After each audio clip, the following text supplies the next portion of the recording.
Commentaire de Charles Andrew Coates. Épître de Paul aux Romains, chapitre 15. Ce chapitre poursuit la pensée du bon esprit de grâce, qui doit marquer les saints dans leurs relations mutuelles, et qui est nécessaire, non seulement pour leur bien et leur édification, mais afin que Dieu soit glorifié, par leur unité et par leur louange. Afin que d'un commun accord, d'une même bouche, vous glorifiez le Dieu et Père de notre Seigneur Jésus-Christ. Romains chapitre 15, verset 6. Pour que cela soit assuré, il faut que les relations des saints soient selon la grâce. Il se peut qu'on use de sa liberté, pour plaire à soi-même. Il se peut aussi qu'on en use d'une manière, qui nuise aux autres. Nous devons chercher le bien des autres, à plaire à notre prochain, plutôt qu'à nous-mêmes, et que tout soit pour l'édification. Si nous sommes forts, nous devons utiliser notre force pour porter les infirmités des faibles, non pour les traiter avec mépris, ou pour les écarter, en insistant durement, même au nom de la vérité. Nous pouvons comprendre combien cela était nécessaire dans les premiers jours, quand Juifs et gentils se trouvèrent mélangés pour la première fois dans l'assemblée. Le Juif, avec ses idées touchant les cérémonies, les aliments purs ou impurs, était embarrassé par certains éléments légaux que l'Évangile n'avait pas encore dissipés. Et le gentil était libre de toutes ces choses, et dans bien des cas, mieux établi dans la grâce. Il y avait lieu de se servir de sa force, pour porter les infirmités et manifester de l'intérêt l'un pour l'autre.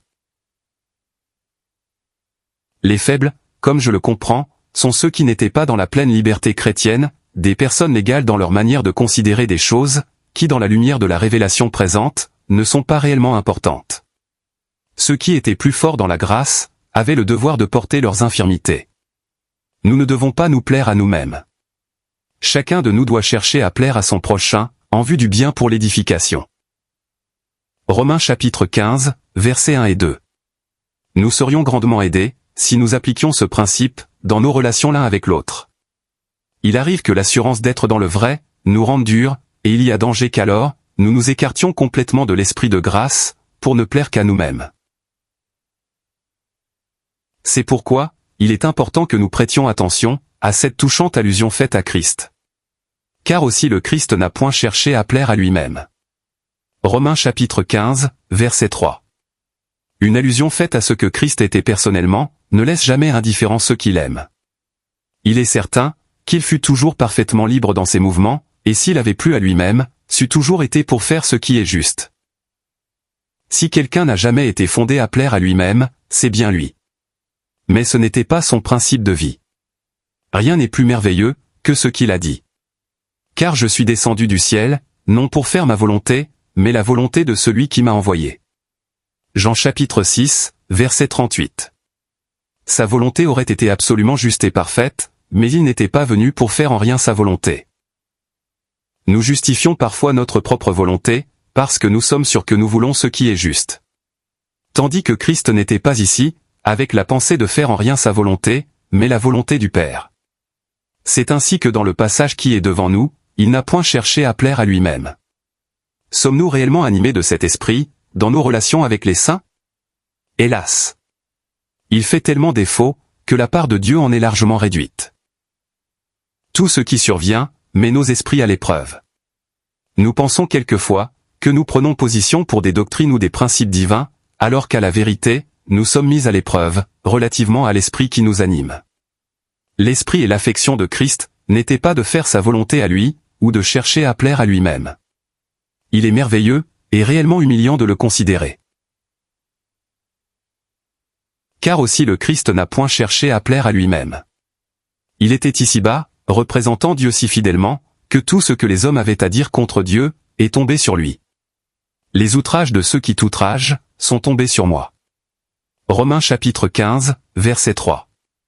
Il a voulu devant les hommes, être identifié avec tout ce que Dieu était, et emporter les outrages. Aux yeux du Juif, ce qui était outrageux de la part de Dieu, c'était sa grâce. En Luc chapitre 4, il s'étonnait des paroles de grâce, qui sortaient de sa bouche. Mais quand il donna une expression concrète de la grâce divine, en bénissant une veuve de Sarepta de la Sidonie, ou un lépreux syrien, ils le menèrent jusqu'au bord escarpé de la montagne, de manière à l'en précipiter. Les outrages qui étaient sur lui, résultaient du fait qu'il exprimait Dieu en grâce. Il ne faisait aucun cas, des prétentions de propre justice des hommes. Il était ami des publicains et des pécheurs. Il n'a point cherché à plaire à lui-même. Il était l'expression de Dieu en grâce, et portait l'opprobre. Tel doit être le sentier d'un saint. Nous devons être identifiés avec les principes, selon lesquels Dieu agit en grâce. Ils doivent nous caractériser, dans toutes nos relations avec nos frères. C'est le moyen d'assurer d'heureuses relations entre tous les saints, même s'ils ont des mesures différentes de lumière et de foi. Il n'y aurait aucun empêchement, à ce que d'un même accord, d'une même bouche, nous glorifions le Dieu et Père de notre Seigneur Jésus-Christ. Je crois que nous avons en cela, la pensée de saints, se trouvant ensemble comme en assemblée. L'assemblée n'est pas formellement mentionnée. Pour cela, nous avons à nous référer à la première épître aux Corinthiens. Mais quand des saints, d'un même accord, d'une même bouche glorifient Dieu, ce caractère de chose est celui de l'assemblée. Les relations mutuelles des saints, et l'esprit qu'ils manifestent l'un envers l'autre, doivent s'harmoniser selon l'esprit de Christ, de telle sorte que rien ne les empêche, d'être d'un même accord pour glorifier Dieu. Ces choses sont nécessaires, en vue de la paix et de l'unité parmi les frères. Mais aussi, en vue de ce qui sera pour Dieu, dans l'harmonie de leur service et de leur louange. C'est une chose sérieuse que de mal représenter Dieu. C'est ce que fit Moïse quand il dit, « Écoutez, rebelles !» et qu'il frappa le rocher. Nombre chapitre 20, versets 20 à 23. Il y perdit de ne pas entrer dans le pays. Si Dieu doit être convenablement représenté parmi les siens, il faut l'activité de cet esprit de grâce, qui ne cherche pas à plaire à soi-même, mais qui cherche le bien des autres. Il est bon de lire, en Romains chapitre 15, verset 4, que l'Ancien Testament a été écrit pour notre instruction. Bien des choses qui y sont écrites, semblent apparemment ne pas nous être adressées. Cependant, l'apôtre Paul dit, c'est pour nous que cela est écrit. 1 Corinthiens chapitre 9, verset 10. C'est afin que par la patience et par la consolation des Écritures, nous ayons espérance. Les Écritures maintiennent devant nous, ce qui est de Dieu.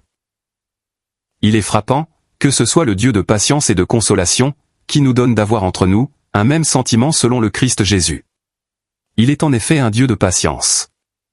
Il supportait le manque de connaissance et de liberté, de la part de ces saints juifs, et il voudrait que ces saints d'entre les nations, soient pénétrés envers eux, du même esprit qu'il a manifesté lui-même.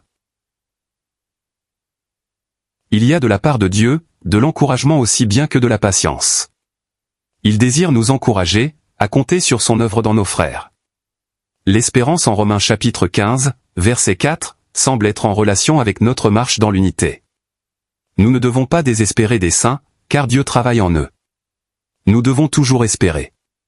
Voyez comme Paul avait espérance, même relativement aux Galates.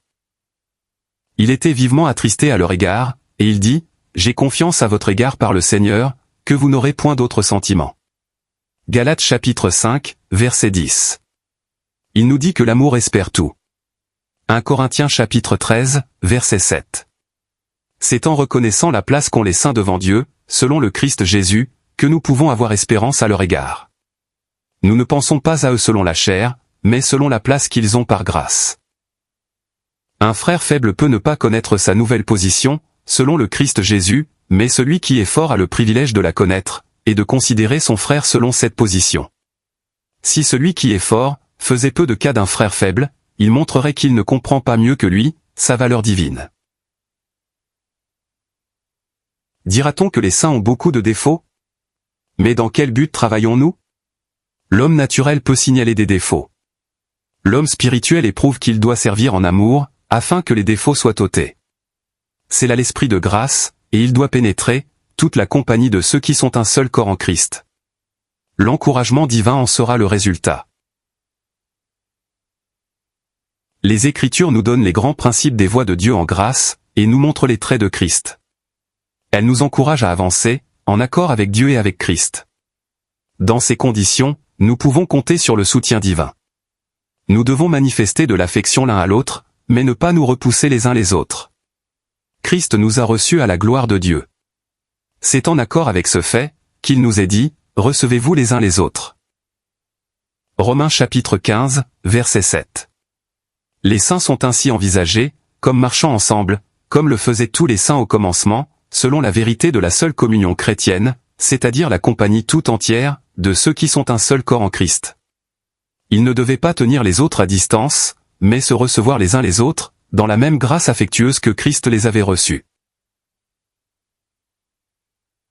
Il y a des difficultés particulières, dans le triste état de choses des derniers jours. Nous n'avons pas pratiquement accès à beaucoup de nos frères.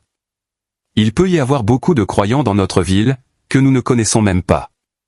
C'est un triste témoignage, de l'état d'éloignement et de ruine, et il est à notre chagrin et à notre honte. Toutefois, nos affections peuvent néanmoins exercer leur activité, envers tous les saints, et nous pouvons nous réjouir, s'il nous est possible de marcher avec quelques-uns, selon les principes de 2 Timothée. Cette deuxième épître à Timothée nous donne précisément, les instructions nécessaires pour les derniers jours. Tout en gardant nos cœurs accessibles à tous les saints, nous avons à régler nos associations selon le principe qui consiste, à se retirer de l'iniquité, à se purifier des vases à déshonneur, à poursuivre la justice, la foi, l'amour, la paix, avec ceux qui invoquent le Seigneur d'un cœur pur. 2 Timothée chapitre 2, verset 22. Dans l'état de choses actuelles, nous ne pouvons en réalité, recevoir que ceux qui prennent la même position que nous, mais le fait qu'il est dit, recevez-vous les uns les autres, permet à 2 saints d'agir en conformité. Nous devrions être surtout exercés, à marcher ensemble comme frères selon la vérité, afin que personne ne puisse dire, qu'il a une raison divine, pour ne pas poursuivre avec nous le même chemin. Si les saints marchent ensemble selon la vérité, ils seront heureux de recevoir tous les frères désireux de poursuivre avec eux le même sentier. Tous les frères devraient être exercés à marcher ainsi. Le passage qui nous occupe a pour but, que rien n'empêche une même note de louange de la part des saints réunis. Un tel esprit serait d'un grand secours à un frère faible. Celui-ci serait fortifié par la grâce, qu'il trouverait chez ses frères, et sa faiblesse éliminée. Il apprendrait ce qu'est la liberté chrétienne. L'esprit qui porte à la considération pour le bien des autres, de même que la disposition à se restreindre, plutôt qu'à faire broncher un frère faible, constitue de beaux traits de la grâce de Dieu chez les siens. Nous devrions être profondément sensibles, à la pensée du service béni de Christ. Il a servi la circoncision, pour la vérité de Dieu, pour la confirmation des promesses faites au Père. Romains chapitre 15, verset 8.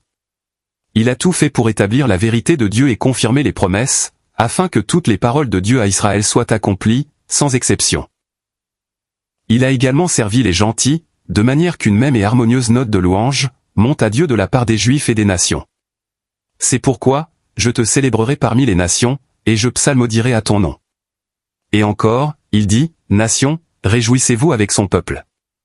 Et encore, louez le Seigneur, vous toutes les nations, et que tous les peuples le célèbrent. Romains chapitre 15, versets 9 à 11. Quelle belle et divine mélodie! Christ lui-même psalmodiant au nom de Dieu, parmi les nations. Je comprends que le mot psalmodiant, au verset 9, veut dire chanter avec accompagnement musical. Le Christ béni de Dieu a servi les nations, afin que leur cœur puisse se joindre, comme un accompagnement musical, à son propre chant. Permettrons-nous que quelque chose, dans nos esprits, apporte une note discordante qui trouble cette merveilleuse musique?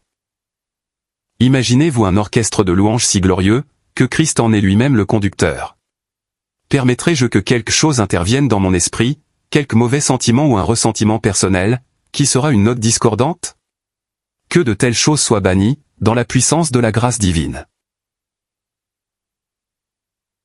Or que le Dieu d'espérance, vous remplisse de toute joie et paix en croyant, pour que vous abondiez en espérance, par la puissance de l'Esprit Saint. Romains chapitre 15, verset 13. Dieu est le Dieu d'espérance, et il voudrait voir les siens abonder en espérance. Il ne manquera pas d'accomplir tout le propos de son amour, en rapport avec ceux qu'il a appelés. Le Saint-Esprit désire nous rendre capables de garder tout cela, dans nos âmes, comme une question d'espérance. Dieu accomplira son œuvre, à l'égard de tous ses saints, et s'assurera tout ce qu'il s'est proposé.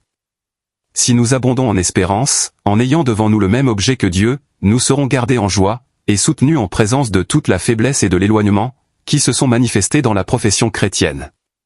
Paul n'a jamais écrit sur un ton plus encourageant qu'en 2 Timothée. Lorsque Jean écrivit son évangile, les assemblées étaient dans un triste état. Mais il écrivit au sujet du Fils de Dieu, du Père, du Consolateur et des pensées de l'amour divin, en relation avec ceux que le Père avait donnés au Fils.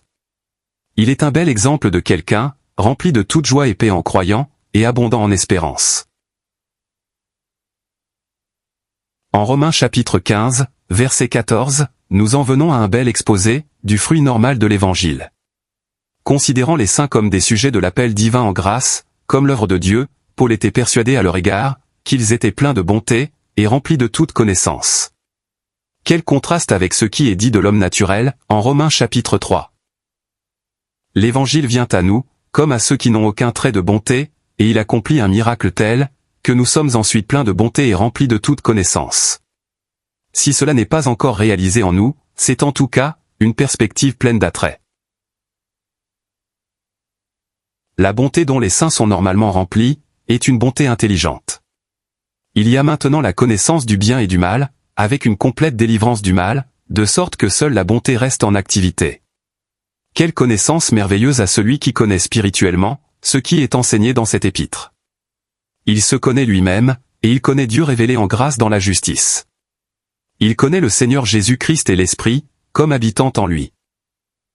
Il connaît les frères, comme étant un seul corps en Christ. Étant rempli de toute connaissance, il nous est possible de nous exhorter l'un l'autre. Toute partie de la vérité qui a fait impression sur nos cœurs et nos esprits, doit être mise à la disposition de nos frères. Nous avons toujours besoin d'être exhortés. C'est rappeler ce qui est connu, et non pas enseigner ce qui ne l'est pas. Je considère que cette lettre même est un bon exemple d'exhortation.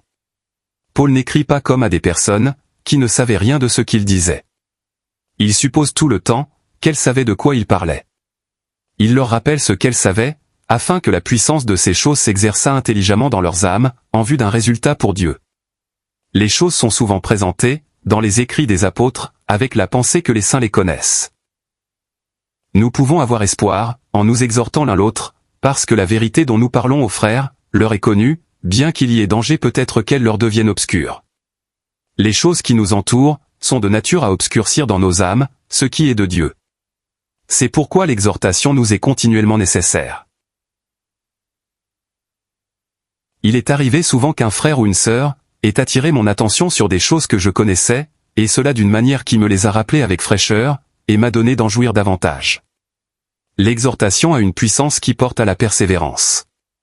Nous devrions parler davantage les uns aux autres, des choses que nous savons. Nous sommes parfois réservés, parce que nous avons le sentiment, que les frères ou les sœurs connaissent très bien la chose qui nous occupe, mais ce n'est pas une raison pour ne pas leur en faire part. C'est un grand privilège d'appartenir à une communauté, où chacun place continuellement devant nous, les choses précieuses de Dieu.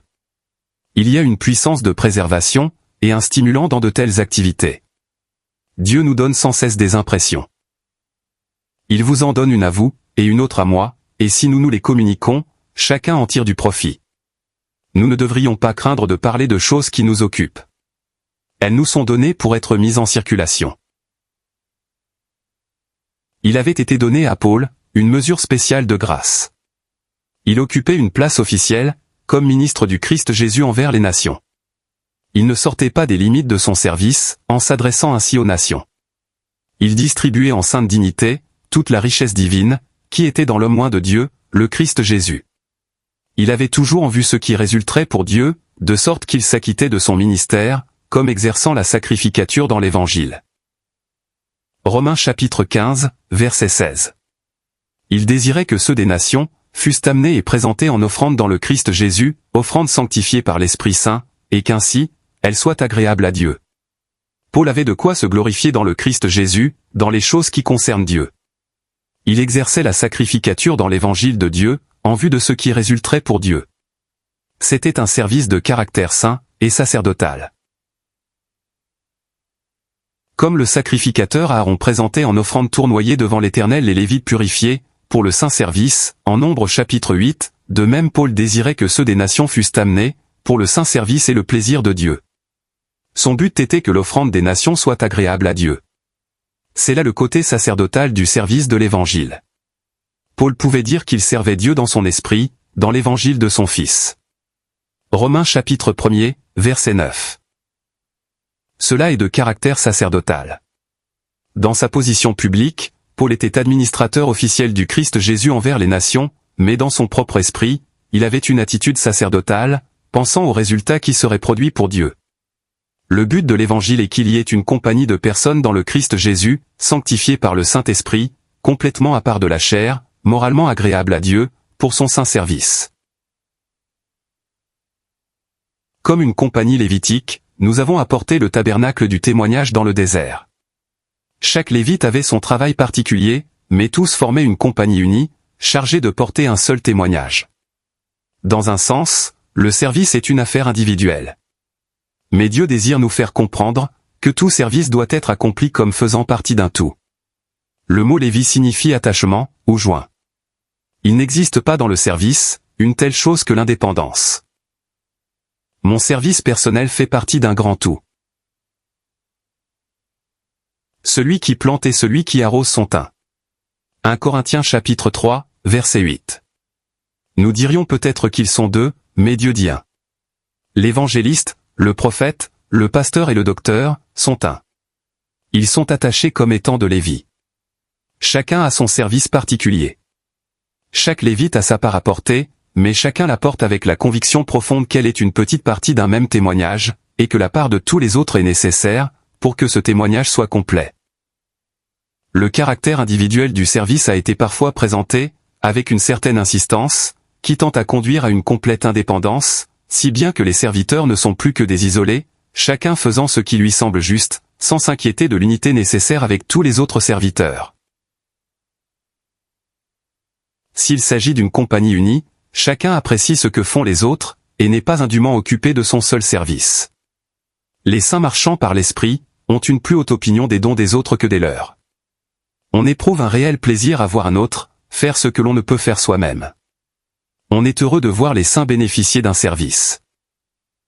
Selon Romains chapitre 12, nous devrions être gardés de copier le service d'un autre, car il nous rappelle que Dieu a départi à chacun une mesure de foi. Je ne suis divinement soutenu que si je poursuis ce pourquoi Dieu m'a donné de la foi. Il est évident que nous sommes particulièrement impressionnés par ceux qui ont été employés pour notre bénédiction, mais il ne s'ensuit pas que leurs services doivent être le modèle d'une autre. Dieu n'a pas de serviteur en double. Il donne à chacun une mesure distincte de foi, et chacun doit être à la hauteur de sa mesure. Paul parle maintenant de ses propres travaux, dans toute leur ampleur. Conformément à la grande mission qu'il avait reçue, il avait travaillé sur une grande étendue de territoire, et pouvait dire qu'il avait pleinement annoncé l'évangile du Christ. Romains chapitre 15, verset 19. Il avait dans son âme une impression remarquable de ce qui se trouvait pour les hommes en Christ, et il l'avait pleinement annoncé, sur une immense étendue de pays. Il y a dans loin de Dieu, une plénitude infinie telle, qu'il n'est pas possible de l'épuiser. Paul prêchait Christ, ainsi qu'il le dit aux Colossiens. Il exhortait et enseignait tout homme, afin de présenter tout homme parfait en Christ. Quel évangile! Les travaux excessifs de Paul l'avaient empêché jusque-là de se rendre à Rome, mais maintenant son cœur se tournait de ce côté, et était occupé plus à l'ouest de l'Espagne. Son grand désir dans le service de l'Évangile était d'atteindre ceux qui n'avaient pas entendu parler de Christ. Le vrai évangéliste est désireux d'atteindre ceux qui ne savent rien de Christ. Paul ne voulait pas édifier sur le fondement d'autrui. Il préférait commencer, si nous pouvons ainsi nous exprimer, sur un terrain non défriché. On pourrait dire qu'il n'en est pas beaucoup, dans un pays comme l'Angleterre. Malgré l'existence d'une sorte de christianisme traditionnel, il est surprenant de voir combien faible est l'idée que les gens ont de Christ, comme loin de Dieu. Beaucoup de ceux qui nous entourent n'ont pas idée de la manière dont Dieu s'approche des hommes dans l'Évangile. C'est pour eux que s'effectue l'œuvre de l'évangéliste. L'apôtre Paul, en évangélisant, a ce qui suit dans son cœur. Ceux à qui il n'a pas été annoncé verront, et ceux qui n'ont pas entendu comprendront. Romains chapitre 15, verset 21. Le prédicateur serait souvent aidé, s'il avait la pensée qu'une personne au moins, dans l'assistance, est entièrement ignorante de la vraie grâce de Dieu. Et si Dieu s'adressait à elle, afin que ses yeux fussent ouverts, pour voir comment le Dieu béni se présente dans l'Évangile concernant son Fils, à ses créatures déchues et pécheresses. C'était une faveur merveilleuse de la part de Dieu d'envoyer son Fils, son oint, dans le monde. Puis, la mort de Christ est le fait le plus extraordinaire qui soit, dans l'histoire du monde, et on peut même dire, dans l'histoire de l'éternité. Maintenant le Christ Jésus, l'homme ressuscité et glorifié, toutes les pensées du plaisir et de la bénédiction de Dieu trouvant en lui leur expression, est présenté aux hommes comme le salut de Dieu, de sorte que tous les hommes peuvent entrer dans la faveur de Dieu, et être bénis dans cet homme glorieux, pour le plaisir du cœur de Dieu. N'est-ce pas là un fait merveilleux? L'apôtre ne fait pas appel aux saints qui étaient à Rome, pour qu'ils contribuent à soulager les saints pauvres de Jérusalem. Il s'était adressé à ceux de Corinthe, ainsi qu'aux assemblées de la Galatie. Ses travaux parmi eux, lui donnant le droit de faire appel à leurs affections. Il ne s'adresse pas de la même manière à ceux qui étaient à Rome, où il n'avait pas travaillé. Mais il leur dit que les assemblées de ceux d'entre les nations ont trouvé bon de subvenir, par une contribution, aux besoins des pauvres d'entre les saints à Jérusalem. Il ajoute même, car elles l'ont pris à cœur, et elles sont leurs débiteurs. Car si les nations ont participé à leurs biens spirituels, elles sont aussi sous l'obligation de les servir dans les choses charnelles. Romains chapitre 15, versets 25 à 27. C'est une remarque faite délicatement, de nature à faire éprouver au sein de Rome, le sentiment qu'ils sont les débiteurs de leurs frères juifs, et cette délicatesse admirable, est bien celle qui caractérisait l'apôtre Paul. Il ne dit pas, vous devriez faire ceci et cela, mais il leur fait savoir, ce que d'autres avaient fait. Dieu ne voudrait pas nous voir oublier, nous qui sommes d'entre les nations, que les choses spirituelles auxquelles nous avons part, appartenaient tout d'abord selon la promesse aux Juifs. Nous sommes leurs débiteurs. C'est le Seigneur lui-même qui disait, le salut vient des Juifs. Jean chapitre 4, verset 22. L'orgueil des nations est par là, mis en échec. L'offrande des assemblées des nations, à ceux de Jérusalem, avait d'un autre point de vue, une grande importance spirituelle. C'était un exemple de la vérité du seul corps, sous une forme pratique. Le fait que ceux des nations subvenaient par une contribution, aux besoins des pauvres d'entre les saints juifs, et que ceux-ci l'acceptaient avec reconnaissance, comme fruit de la grâce de Dieu envers les nations, était comme un sceau, mis sur les travaux et le ministère de Paul. C'était l'évidence, sous une forme tangible, que les nations étaient cohéritières, et d'un même corps, et coparticipantes de sa promesse dans le Christ Jésus, par l'Évangile. Éphésiens chapitre 3, verset 6. Rien, si ce n'est l'effet de la grâce, chez ceux des nations, n'eût pu leur faire réaliser qu'ils étaient les débiteurs des Juifs, et rien, sauf l'effet de la même puissance agissant chez les Juifs, n'eût pu les disposer à reconnaître la grâce, qui avait fait que les nations étaient cohéritières, et d'un même corps, et coparticipantes de sa promesse dans le Christ Jésus, par l'Évangile. La difficulté était probablement plus grande pour le Juif, que pour le gentil. Le Juif s'élèverait avec orgueil, contre l'idée de recevoir une contribution. C'est pourquoi Paul désirait que les saints combattissent avec lui dans leurs prières, afin qu'il y eût à Jérusalem, la grâce pour la recevoir. Une manifestation de grâce n'est pas toujours appréciée. Paul pouvait voir se manifester, l'activité des affections des nations envers les Juifs. Il désirait maintenant trouver une appréciation correspondante, dans les affections des Juifs. Il était peut-être plus difficile aux Juifs de recevoir, qu'aux gentils de donner. Cela signifiait que les Juifs reconnaissaient l'œuvre de Dieu parmi les nations, et que les nations pouvaient être maintenant leurs bienfaiteurs. Les Juifs feraient-ils bon accueil à cette marque de la générosité de Dieu, par la main des nations? Paul désirait se rendre dans la capitale des nations, ayant dans son cœur la joie de savoir, que le bien divin avait été cimenté. C'est pourquoi il demande aux saints de Rome, de combattre avec lui dans leur prière à Dieu, non seulement afin qu'il fût délivré des incrédules, mais ainsi qu'il le dit, afin que mon service que j'ai à accomplir à Jérusalem, soit agréable aux saints. Romains chapitre 15, versets 30 et 31. Tout ce qui peut contribuer, à l'établissement effectif de liens divins entre les saints, doit être retenu avec le plus grand soin. L'apôtre associait avec lui-même les saints de Rome, dans ses vrais exercices touchant l'assemblée. Cela était important, en vue d'un état de choses universelles dans l'assemblée, et pour que tous les sentiments d'hostilité et de distance, fussent enlevés entre frères juifs et gentils. En principe, cela s'applique à toutes les divergences, et à tous les désaccords qui peuvent survenir entre des saints. Des influences naturelles, et des sentiments personnels interviennent, et sont la cause d'un certain éloignement. Ces choses ne peuvent être réglées, que si la grâce de Dieu est donnée d'un côté et de l'autre. Il faut que Dieu agisse des deux côtés de la brèche. Il arrive très souvent, que des souffrances et des ennuis sont permis, telle la pauvreté des saints à Jérusalem, afin de préparer le chemin, en vue de faire disparaître certaines différences, et pour que les saints soient plus étroitement liés ensemble.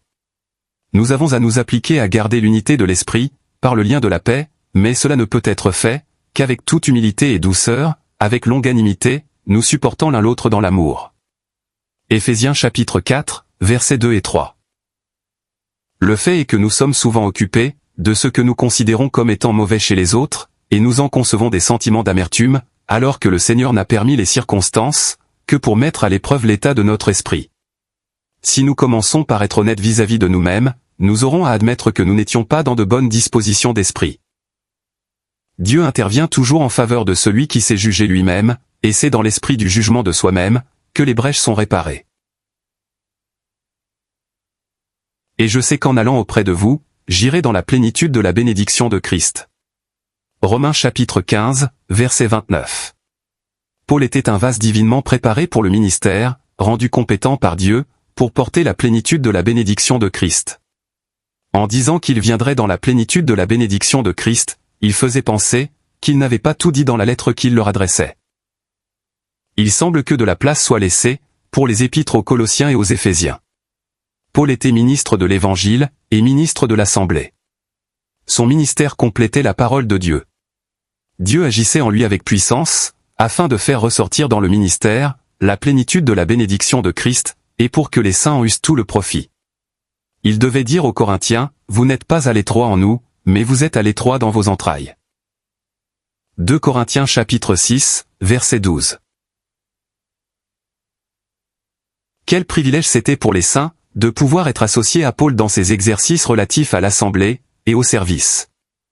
Il les exhorte, par notre Seigneur Jésus-Christ, à prier pour lui. Quel appel adressé à ceux qui aiment le Seigneur. Et Paul ajoute, et par l'amour de l'Esprit. Amour émanant d'une source divine, et considéré comme se trouvant dans les saints en qui l'Esprit habite. En sentant les choses de cette manière, et en priant sous l'influence de tels motifs, il existerait des conditions convenant au Dieu de paix. Or, que le Dieu de paix soit avec vous tous. Amen.